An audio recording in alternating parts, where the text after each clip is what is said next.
From startups to global corporate giants, many are joining in the race to use blockchain technology, a decentralized peer-to-peer system that enables transaction online.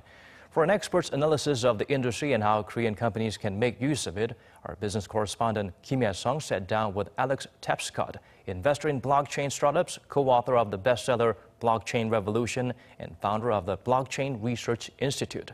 Let's take a look. Blockchain, along with AI, Internet of Things, and robotics, is considered one of the core technologies of the fourth industrial revolution. Why is that? So what blockchain represents is a new evolution of the internet. So for the first time in human history, we have a native digital medium for value that allows individuals, businesses, and other institutions to move and store and manage assets peer-to-peer, in the same way that the internet allowed us to move and store information peer-to-peer.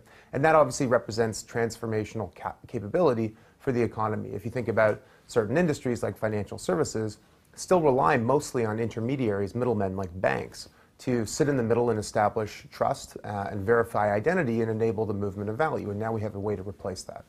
The Korean government and business circles are also trying to use blockchain technology in various areas like the voting system, logistics, and retail.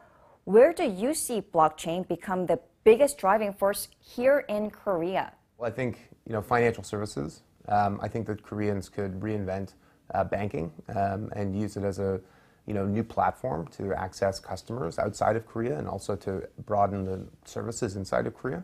Telecommunications. If you look at the manufacturing and industrial sectors, Korea is a huge industrial powerhouse. There are big companies like Samsung, LG, and others. I think that they could revolutionize their supply chains with blockchain. What are some challenges that blockchain technology needs to overcome so that more companies can use the technology and really create disruptions across sectors? Well, there are at least 10 different challenges. And there are so many, actually, that we dedicated a whole chapter in the book, Blockchain Revolution, to addressing each of these. I would say the biggest ones today are, number one, is the technology scalable to meet the demands of big companies and institutions?